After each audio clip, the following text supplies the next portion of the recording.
Hoy vamos a hablar de una nota que sacó Peter Hanseler, que es un analista geopolítico que hoy creo que está radicado en Moscú.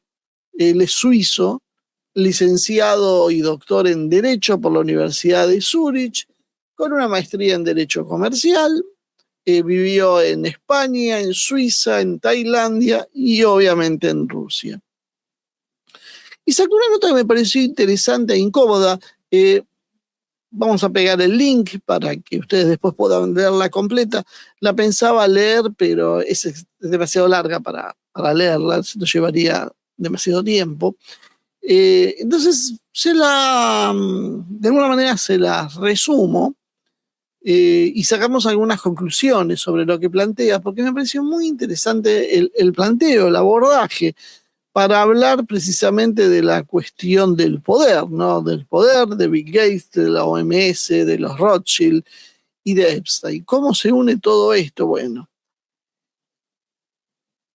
primero vamos a tratar de entender él nos hace entender, en realidad, yo lo que estoy hoy ahora es reproduciendo lo que él piensa, un eje político financiero, precisamente a través de Bill Gates, de los Rothschild, de la OMS, de la banca, ordenándolo y clasificando lo que él hace en la nota para que más o menos tenga sentido. Después los que quieran la leen en profundidad la nota con más detalles, ¿no?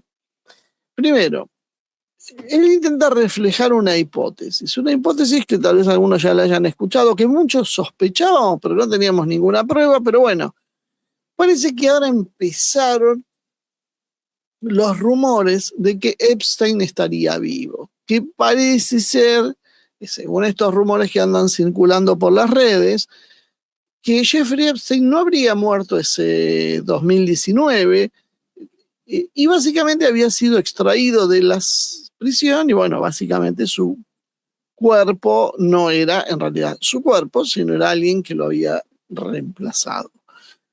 Para eso hay fotos que circulan en las redes que lo muestran vivo y residiendo, adivinen dónde. Imagínense, por eso uno tampoco nunca sabe estas cosas porque puede haber una intencionalidad política, pero parecería que está en un país que le gustan mucho las guerras en Medio Oriente. Esas imágenes son complicadas. Yo no puse ninguna porque no hay consenso sobre esas imágenes, si son o no, si son inteligencia artificial, porque hay algunas que está Epstein con dos hombres al lado, pero está con una barba, pelo largo, y bueno, aparentemente le han agregado la barba y el pelo a una foto original que es de 2015. No sabemos si es cierto o no, pero el rumor está. Y hay un empleado de la prisión, Roberto Grijalva, que afirmó que la noche de Epstein, en que muere Epstein, habría sido él, este hombre, Epstein, sacado en una silla de ruedas y trasladado en una camioneta. Esto lo dijo en programas que fueron tomando revuelo en Estados Unidos, pero también todos saben que en Estados Unidos está muy politizado el tema. Él lo contó en algunos programas como el show de Jimmy Dore. También hay una versión que la cuenta de Fortnite, el juego que pertenecía a Epstein, la cuenta, se habría activado y se utilizaría desde Israel. Yo no puedo creer que sea tan idiota realmente si se escondió en Israel de activar su propia cuenta, pero bueno, uno a veces se sorprende con la gente. O también es una muestra de impunidad, ¿no?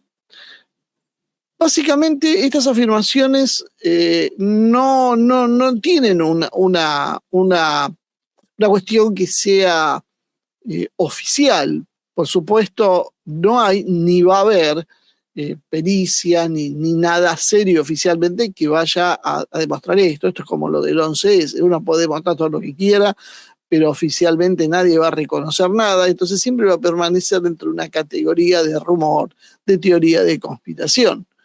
Sí es interesante saber que eso está y que hay muchos elementos circunstanciales que están detallados también en esta nota, que es la que les mencioné y que después la pueden leer, y Bonnie les va a poner el link, que alimentarían esta hipótesis de extracción. También se habla de que, bueno, que apenas se liberaron, sí, cerca de 3 millones, un poco menos de los 3 millones de páginas, pero que hay muchas más que no quedan claro qué son, que habría abusos contra niños pequeños, contra bebés. Se habla nuevamente de alusiones indirectas a lo que se conoció en su momento como Pizzagate, ¿se acuerdan? Bueno, que luego había sido de alguna manera descalificado, pero nunca terminó de cerrar qué fue lo que pasó. Y a veces uno le viene en la mente algunas cosas también muy extrañas. Creo que eran los de la Lubavitch, ¿no? Que andaban corriendo por unos túneles de Nueva York, y también había menores, y era una situación muy, muy extraña que explotó en los medios de comunicación, pero como que explotó, también desapareció. Hay referencias a rituales satánicos, y también mucha información que se ha liberado, que palabras claves son tachadas y que básicamente no dejan ver realmente a qué se empuja. Se plantean entonces elementos que hasta ahora eran teorías conspirativas, pero que cada vez empiezan a tomar más el estatus de puesto en evidencia pública, ¿no? No se detallan en la nota demasiadas evidencias o documentos concretos, se mantienen números y algunas citas directas, pero básicamente la descripción es en términos generales, ¿no? Según ese texto, como decía, se habrían publicado cerca de 2.700.000 documentos, pero hay otros 3.300.000 que no se han publicado. Muchos estarían censurados, las partes más interesantes, los remitentes, los destinatarios, y secciones enteras, a veces los documentos se tachan. Aparentemente, según el gobierno explicaría, esa censura tiene que ver con la protección de las víctimas. Siempre nos protegen de las cosas feas, pero bueno, nos deja pensando eso. No sabemos en realidad cuando están protegiendo a alguien, ¿a quién están protegiendo? Si a la víctima, o en realidad lo que están protegiendo es a los victimarios. En definitiva, también sobre esto, como decíamos, hay más condimentos, porque está la sospecha de una publicación selectiva y funcional a las luchas internas de poder, porque en Estados Unidos se está jugando la presidencia de Trump, se está jugando la guerra de Medio Oriente, hay un montón de cosas que se están jugando atrás de esto. Uno de los grandes factores de presión sobre Trump aparentemente viene por este lado, donde Trump ha tenido una actitud vacilante, porque primero empujó estas listas y ahora parece que no está del todo seguro de que está destapando y si quiere que esto se destape. Sí, lo que aparece en el texto de este periodista, de este geopolitólogo, no sé cómo llamarlo, que lo describía a Epstein básicamente no como el caso, y esto me parece que es el aporte que hace interesante, no como un delincuente aislado, sino básicamente como una figura central de coordinación vinculado a la CIA, al MI6 y al Mossad. Fíjense siempre, yo les recuerdo lo mismo, qué hábiles que son los británicos, porque están en todo, pero nunca son señalados. Cuando hablamos de Epstein, los que están un poquito más curiosos y que profundizan, te hablan del Mossad y te hablan de la CIA, pero del MI6 nunca habla nadie. Los británicos siempre tienen esa habilidad, esconderse, mimetizarse, estar presentes, decidir, pero después en algún momento se deja de hablar de ellos y nadie sabe bien por qué, cuando algo es algo malo, por supuesto. Y lo vincula a Epstein como parte del Estado profundo occidental. Básicamente como un gestor de chantaje, control y coordinación entre las élites políticas, financieras y mediáticas. Se afirma que en estas notas que la perversión sexual en realidad era lo que sospechábamos, básicamente un instrumento de control y de disciplinamiento. Es decir, a partir de eso manejaban a personajes muy importantes. Y cita el autor, algunas cuestiones que a uno lo dejan pensando, porque a veces en la vorágine de los hechos se van perdiendo algunos datos, pero con el tiempo uno empieza a darse cuenta que te señalan cosas que son ciertas y que casi habíamos dejado pensar. ¿Se acuerdan de Bill Gates? Bill Gates era el empresario, el dueño del éxito, una figura que trascendía precisamente el nivel empresarial para transformarse en una especie de líder de la humanidad. Y estaba unido a un eje muy interesante, el de la Organización Mundial de la Salud, lo de cierta enfermedad infecciosa que cada vez que uno la nombra le cierran los canales, que ya saben todos cuál es, y de una dinastía familiar, unos Rothschild, que genera mucha polémica siempre su nombre, y de la banca internacional. Y acá lo interesante, porque empieza a ahondar en esto, va más allá del escándalo sexual, que es en los ribetes más amarillistas, es donde en general se quedan los medios de comunicación, que es algo muy escandaloso, muy grave, sí, por supuesto, pero y como siempre suceden estas cosas, esquiva otras cosas que tal vez tienen mucho más en juego. Si uno habla de las barbaridades que se han hecho con menores, por supuesto ese escándalo nubla cualquier cosa posterior, pero hay cosas posteriores precisamente detrás de esa niebla, y este hombre desarrolla en su nota esos elementos que dan para pensar. Empieza hablando sobre Bill Gates y sobre el poder y la influencia que tuvo Bill Gates. Lo conjugo en pasado porque una de las preguntas es ¿qué pasó con Bill Gates? ¿Por qué cayó en desgracia? Bill Gates tuvo una enorme influencia global, como decíamos antes, a través de su fortuna personal, era uno de los más adinerados del mundo.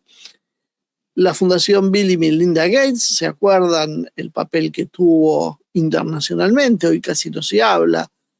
Tenía una enorme red de relaciones políticas y sanitarias y un peso determinante en organismos internacionales, algunos claves, como es el de la Organización Mundial de la Salud. La fundación habría aportado más del 88% de todas las donaciones filantrópicas a la OMS en el mundo. 88. Es decir, prácticamente 9 de cada 10 dólares que le entraban a la OMS venían del bolsillo de Bill Gates, lo cual hace que le dé un poder y una influencia absolutamente desproporcionada sobre esta organización, que después es la organización que baja un lineamiento que siguen todos los sistemas, o ya no todos, pero bueno, gran parte de los sistemas nacionales totales. Y bueno, puedes apagar ahí. Entre el 2000 y el 2024, en casi un cuarto de siglo, otorgó 540 subvenciones por un total de 5.500 millones de dólares, nos dice este periodista, ¿no? Pavada de cifra. También es interesante, hace notar que durante la pandemia esta que estamos mencionando, se habrían generado costos globales por 82 billones de dólares, billones con B larga, según la Universidad de Cambridge, que fue la que hizo este cálculo. Esto es más de 2 veces el total del PBI de Estados Unidos. Este fue el dinero que movió esta enfermedad. No estamos diciendo que no haya existido, ni muchísimo menos. Se lo aclaramos a los algoritmos nerviosos. Estamos diciendo el dinero que se movió para poder salvar a la humanidad de esta enfermedad. Como operación financiera fue realmente impactante y eso está reflejado en las correspondencias entre Bill Gates y Epstein, donde uno podía llegar a entender esta enfermedad fue una enorme operación comercial. Se habría producido, según esas versiones que surgen de esos papeles de Epstein, dado primero un posicionamiento financiero previo, lo cual el común de los mortales nunca damos cuenta. También hubo posicionamientos previos, acuérdense, en las épocas del 11S y demás. Siempre hay alguien que tiene esa lucidez de poner dinero en algo que se va a valorizar y hasta ese momento nadie le da importancia y de golpe eso despega y hace ganar muchísimo. También hubo aprovechamiento del desplome de los mercados, quienes venden justo antes que desplomen. Y hubo una masiva emisión de dinero, que es el día de hoy que todavía estamos pagando las consecuencias de esa enorme masa de inyección que entregaron los estados, sobre todo los europeos, los Estados Unidos, los estados más desarrollados, con una particularidad que es lo que muchas veces no se dice, es que se los entregaban a sectores determinados. Y ahí es donde hay que poner la lupa, porque no se la entregaron al común de la población. Básicamente, además, no nos olvidemos de la inmensa ganancia en estas aplicaciones intramusculares que suelen darse para prevenir enfermedades, porque esto fue la solución para la crisis financiera farmacéutica de los años 2008. O sea, las empresas farmacéuticas que habían quedado seriamente comprometidas con la crisis y la bursátil que se desató en el 2008, tuvieron su gran bocanada de oxígeno a partir del negocio de las vacunas. El negocio de las vacunas, no sé si es necesario o no desde el punto de vista de salubridad y la forma en que se dio, pero simultáneamente en muchísimos lados, incluyendo en la Argentina, explotaron los calendarios con muchísimas vacunas, algunas de dudosos efectos terapéuticos, pero que lo que sí sabemos seguro es que fueron un excelente negocio, que dieron una magnitud tan grande que salvó comercialmente a las empresas que los fabricaban, ¿no? También se habla de la OMS en esta nota.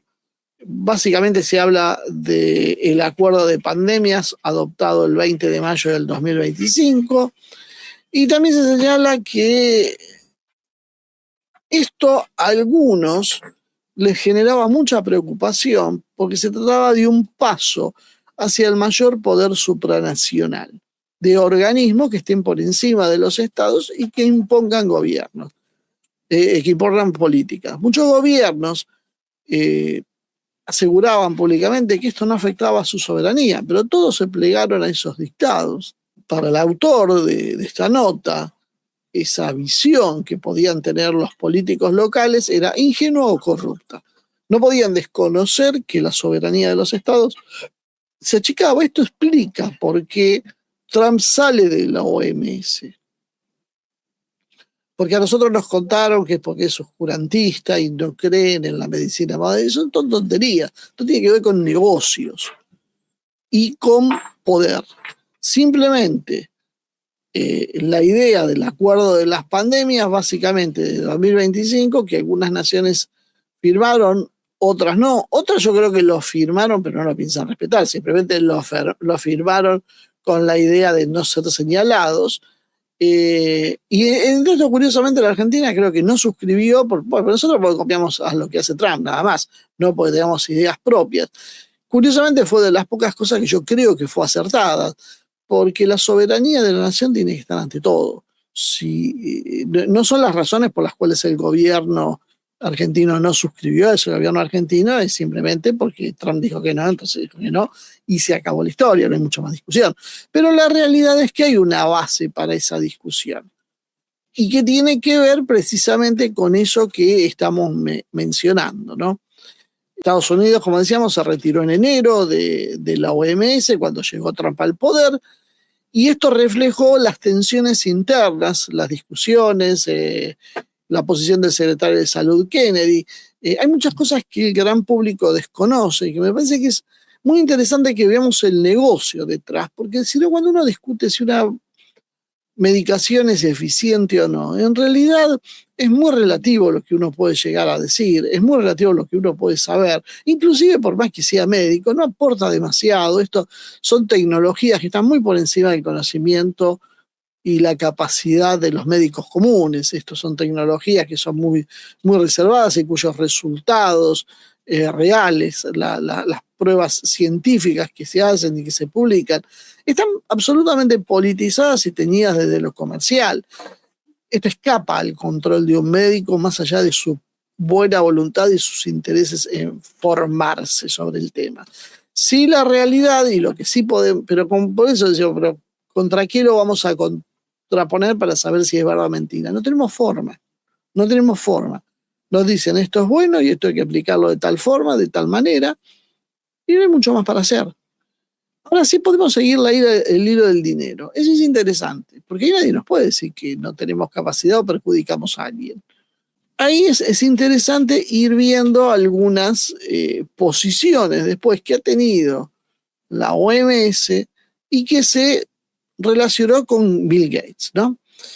Otro actor de este juego que menciona el autor es una familia muy conocida, que es la Rothschild, o Rothschild, según hagamos la pronunciación alemana, que es su origen, o más en inglés, donde, bueno, hoy suponemos cabeza de este poder.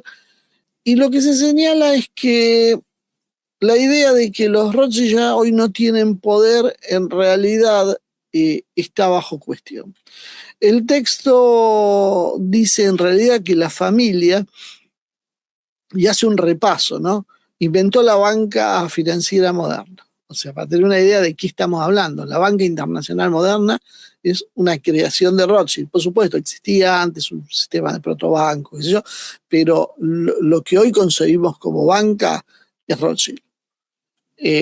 Financió ambos bandos en las guerras europeas, se guardan Napoleón y a los británicos, y de ahí hizo el origen de su inmensa fortuna. Ya es muy conocida la historia esa. Financió y controló el canal de Suez, cuando era el paso bioceánico más importante del mundo por mucho. La construcción de un canal artificial, por supuesto, ¿no? Y básicamente fue reconocido globalmente como símbolo de riqueza extrema. Si uno quería hablar de poder y de riqueza, hablaba de los Rothschild. Pero se fue dando un fenómeno muy extraño a partir de la Segunda Guerra Mundial. Después que terminó la guerra, esta familia habría perdido influencia global, se habría replegado a pequeños bancos en Europa y se había alejado del negocio financiero global. Muchos decían que esto tenía que ver con que no habían apostado por los Estados Unidos y que entonces, bueno, el ascenso de Estados Unidos los había relevado.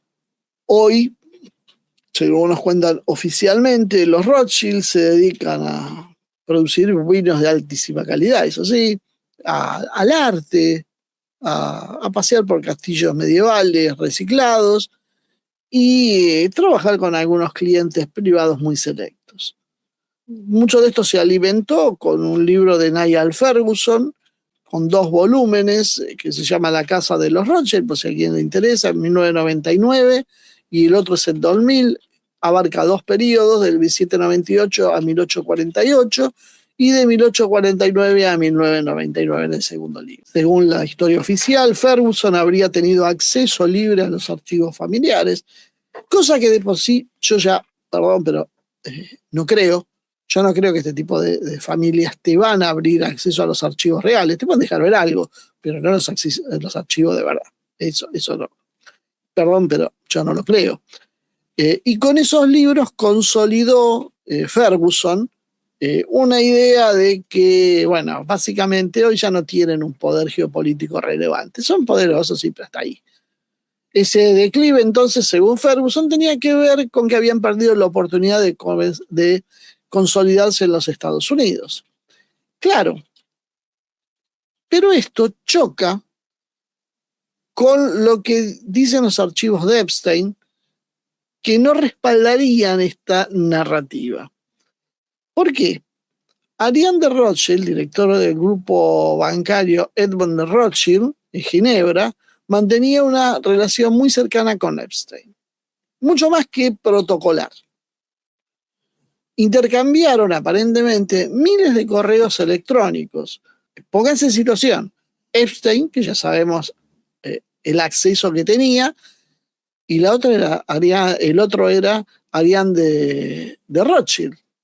¿Cómo puede ser que alguien con esta cuota de poder dedique tanto tiempo a Epstein si no tienen algún tipo de interés o amigo o nada? Bueno, pero bueno,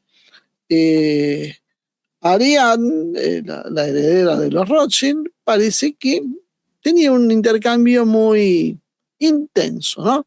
Una correspondencia que califica el autor de esta nota como cercana y amistosa.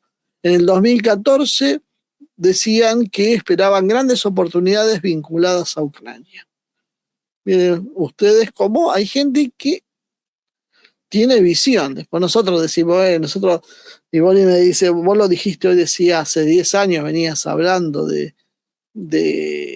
por ejemplo, los cambios que va a haber con la inteligencia artificial, y acá estoy en el mismo lugar que antes. Los Rothschild también dijeron, che, acá esto de Ucrania puede tener una gran oportunidad en negocios, y me parece que le sacan un poquito más de jugo, ¿no? a la información. Por ahí es casualidad. Mencionan en realidad una carta de acuerdo donde Rothschild habría pagado 25 millones de dólares a Southern Trust Company, una compañía que era de quién, de Epstein. O sea, Rothschild le paga 25 millones de dólares a una compañía de Epstein. ¿Qué sabría Epstein, no? El texto del contrato decía que esta compañía continuaría trabajando en los asuntos de EDR según lo acordado, mientras el acuerdo estaría vigente. Aparentemente ese acuerdo tenía que ver con un contrato formalmente estructurado, podría implicar o no algún tipo de servicio, no sabemos exactamente, y su función podría generar un documento justificativo bancario, pero la relación estaba, eso sí lo podemos saber. Hay una referencia también al Financial Times. El 7 se mencionó que el Financial Times se enredó con la casa de los Rothschild. El Financial Times dijo que Epstein se enredó con la casa de los Rothschild, diciendo que la relación de ambos era extremadamente estrecha. Entonces yo creo que ya más o menos lo podríamos considerar probado, y que Epstein asesoraba a la familia en asuntos íntimos, a los Rothschild. Recibía, a cambio de su generoso asesoramiento, una generosa recompensa. El punto del texto, entonces, es que no se trataba de un vínculo superficial, sino un vínculo muy profundo entre ambos. Y la cosa sigue. Esto se conecta con otro caso conocido, que es el de Jodorowsky. Jodorowsky es básicamente un ex oligarca ruso que habría sido protegido de Jacob Rothschild, quien era su protector. Jodorowsky era una especie de intermediario o figura visible, pero claro, tuvo problemas porque Putin le ordenó a Rosneft adquirir los activos de Yukos, la petrolera, y se interpreta esto como que frustró los planes de Rothschild. Entonces vemos como Putin se les interpuso y les arrebató Rusia. Eso tal vez explique cierta cuota de antipatía que hay en Occidente con Rusia, que por ahí no es tanto antipatía, sino es ambición.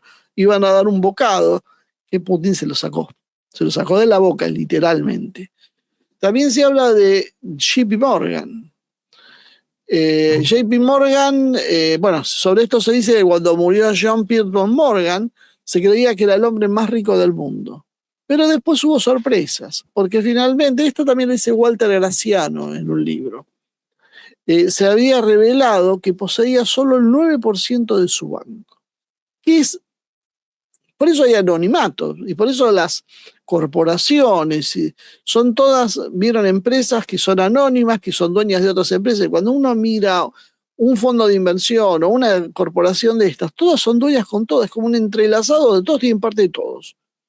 Lo que faltan ver siempre son los nombres físicos. ¿Quién es la persona real que está atrás de todo esto?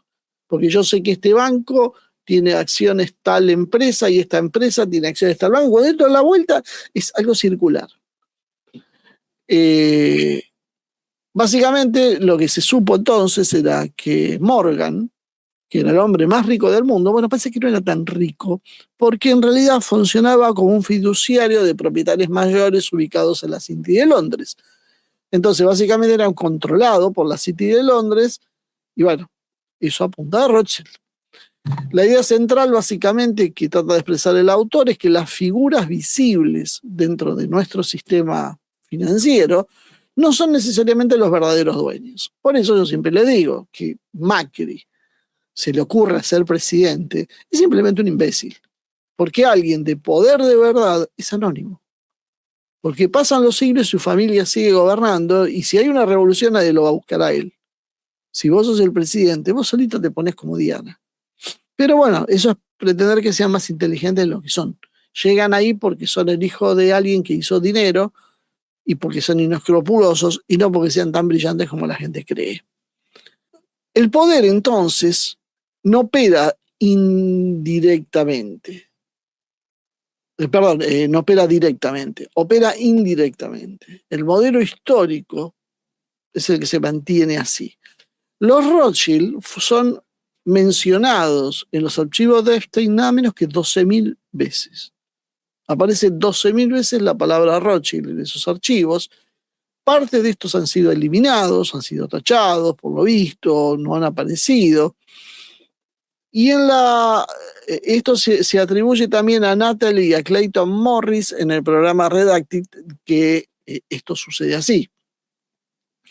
Y de alguna manera se presenta como una prueba de influencia vigente en Washington de lo que es precisamente esta familia. Es muy probable, vamos a ir un poquito más rápido, si se va a hacer muy largo, es muy probable que los Rothschild sigan ejerciendo influencia global significativa.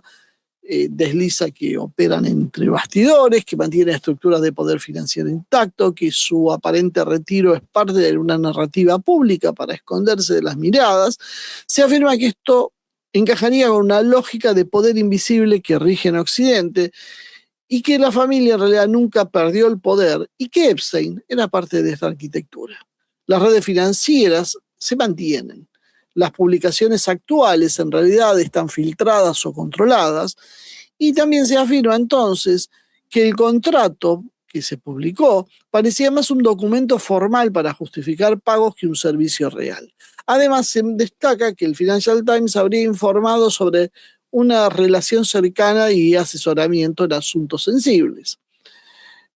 También se menciona al BCCI, que quebró en el 1991.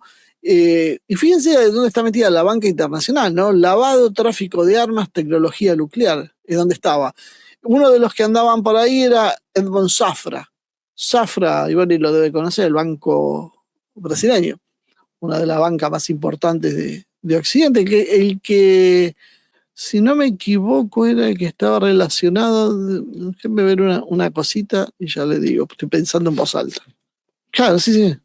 Este muchacho es el que le habría formado el gabinete a Lula, su hija en realidad, ¿cómo se llamaba? Nika Setúbal, que creo que es hija o nieta de Zafra, es era, porque ahora creo que vendió parte, la mayor propietaria del banco más importante privado de Brasil, que era el que armó el gabinete de Lula y el que ha financiado a Lula. Eso dicen las malas lenguas, por lo menos, ¿no? Fíjate dónde punta y con qué está relacionado, con los Rothschild y con Epstein.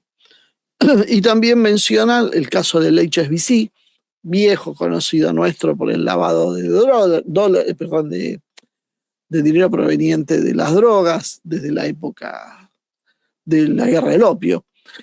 El HSBC había sido multado por lavar dinero del cartel de Sinaloa, una multa de 1.920 millones de dólares. Ningún directivo fue a prisión.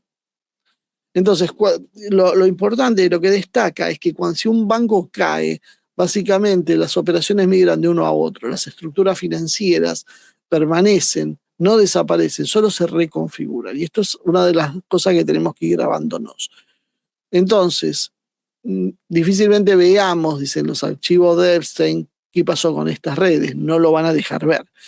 También hace un apartado sobre la magnitud económica de la pandemia, que no fue solo un evento sanitario, fue también un shock económico coordinado en tiempos de paz, el mayor. Los costos globales estimados fueron de, como decíamos, decenas de billones de dólares. Algunas, como la de Cambridge, hablan de 80 billones de dólares entre la caída de actividad, la deuda, los estímulos y los efectos indirectos. Es decir, 80 billones de dólares se repartieron, se barajaron y se dieron de vuelta.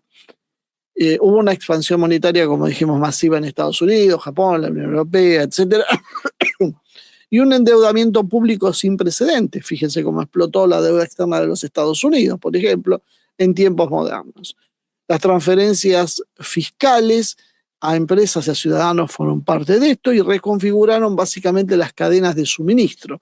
Se generaron tres fenómenos claros: revalorización de tres sectores específicos como tecnología, farmacéutica, logística digital.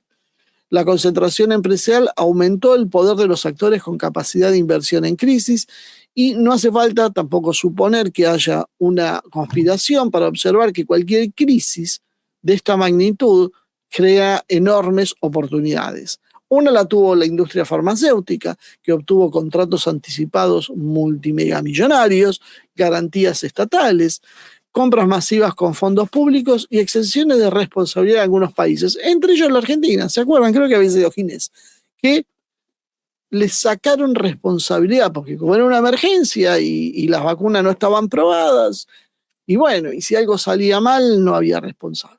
Eso se lo firmaron. Y eso no fue gratis. Esas cosas no se hacen gratis. Las empresas desarrollaron vacunas, obtuvieron ganancias extraordinarias. Es un sistema básicamente que recompensa a quienes están en posición de capitalizarse en las emergencias. La Fundación Gates y la OMS habla de una financiación significativa de la OMS y una capacidad de agenda en la salud global. Por lo tanto, y acá vemos la cuestión central, que podemos decir, bueno, no sé si se planificó o no esta pandemia, pero sí que hubo algo estructural. Esto lo podemos decir sin temor a ningún error, que es que hubo una fundación privada que financió en altas proporciones un organismo multilateral que generaba influencia indirecta y directa, diría yo, sobre los estados. ¿No? Ya pueden ponerle los nombres para saber quiénes fueron quién. Y esto en realidad no era ilegal, era simplemente una dinámica típica de un capitalismo filantrópico contemporáneo. La pregunta entonces, si hacemos hubo complot, va a generar muchísimas discusiones, nos van a tirar de conspiranoicos, y aparte no queremos que se nos pongan nerviosos los algoritmos. Entonces por ahí lo que podemos preguntar es, ¿cuánta influencia privada hubo en la soberanía sanitaria? Es decir, ¿cuántas decisiones se tomaron influenciados por una empresa privada? ¿Cómo se gobiernan esos equilibrios? ¿Y quién fijó las prioridades? ¿Quién fija las prioridades globales? A todo esto, toda crisis masiva produce una reconfiguración bancaria, transferencias patrimoniales, rescates selectivos y consolidación financiera. Todo eso ocurrió en el 2008 con la crisis de Lehman Brothers y volvió a ocurrir en el 2020. El patrón es conocido: shock, intervención estatal, expansión monetaria y reordenamiento del poder financiero. Esto podríamos leerlo como una ingeniería consciente o un mecanismo sistémico del capitalismo financiero avanzado, que queda muy lindo decirlo en estos términos. ¿Fue el mayor negocio de la historia?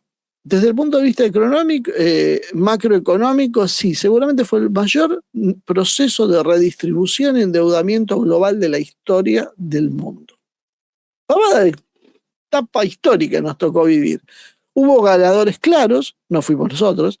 Sí se produjo una concentración tecnológica y financiera, la tenemos a la vista hoy, pero obviamente no podemos afirmar que todo esto fue solamente algo pensado y planificado. Es una cosa que nos ocurre a los mal pensados. Esto pudo haber sido simplemente, y acá no estamos exagerando, una crisis que sembró un terreno natural de expansión del poder financiero y tecnológico que esta gente lo aprovechó. Si uno integra esto al caso Epstein en este marco, la hipótesis entonces sería la existencia de redes informales de influencia, intermediarios entre élites políticas, financieras y mediáticas y el uso de una información sensible como herramienta de control. Esto se lo agregamos a lo del Mossad que hablamos la otra vez. Es plausible entonces como mecanismo de poder. Lo que está demostrado entonces es que esta red haya coordinado un evento de masas, eso no lo podemos demostrar, pero sí podemos saber que fue un experimento que además contó con un apartado sociológico involuntario, podríamos decir, donde hubo una manipulación totalitaria con un patrón psicológico documentado desde hace décadas. Voy a cortar un poco esto porque si no se nos va a hacer demasiado largo. En definitiva, hubo una planificación deliberada como operación comercial, hubo una coordinación geopolítica como algo secreto y único, hubo un diseño central del Estado profundo. Bueno, lo que uno podemos saber y observar son 4 ejes centrales en esta nota que se reflejan: Rothschild, Gates, pandemia y Epstein. Básicamente, no sería una historia lineal, nos equivocamos si la leemos así, sino una estructura. Se trata no solo de la perversión sexual ni del escándalo mediático, que es lo que hablan los medios, se trata de una forma de arquitectura de poder, que eso es lo que los medios no abordan en general. Los Rothschild representan de alguna manera las grandes financieras, las grandes familias financieras que operan mediante intermediarios. El poder visible no coincide necesariamente con el poder real y las estructuras se mueven cuando quedan expuestas. Lo relevante entonces no es si mandan en el mundo, sino si la banca internacional, que siempre ha operado en esta red, tiene influencia transversal sobre gobiernos, energía y deuda externa. El papel de Bill Gates, que es un tecnócrata, un banquero tradicional, por otro lado, que se encarga para la financiación de organismos multinacionales, interviene en políticas sanitarias globales y articula políticas privadas, alianzas público-privadas. Durante la pandemia, entonces, el área sanitaria pasó a ser el centro, el corazón del sistema, y entonces quien tenía una posición de influencia, como en el caso de Bill Gates, aumentó muchísimo. ¿Esto prueba que se planificó? No, no prueba nada. Simplemente demuestra, sí, que las crisis amplifican el poder de quien ya está inserto en los nudos centrales. La pandemia, como organización sistémica, produjo expansión monetaria sin precedentes, transferencia masiva de recursos públicos, revalorización de sectores específicos, concentración empresarial y endeudamiento estructural. Por lo tanto, el Banco Central hacía fluir dinero hacia el sistema financiero, los estados hacia la industria farmacéutica a través de los contratos sanitarios. Procesos de liquidez se daban hacia activos financieros para sostenerlos y que no tengamos una mega quiebra, y la digitalización alimentó a las Big Tech, hoy dueñas de todo. Entonces, lo que vimos con la pandemia fue un enorme reordenamiento patrimonial a nivel, por lo menos occidental, sino global. Y no hace falta que esto sea una conspiración perfecta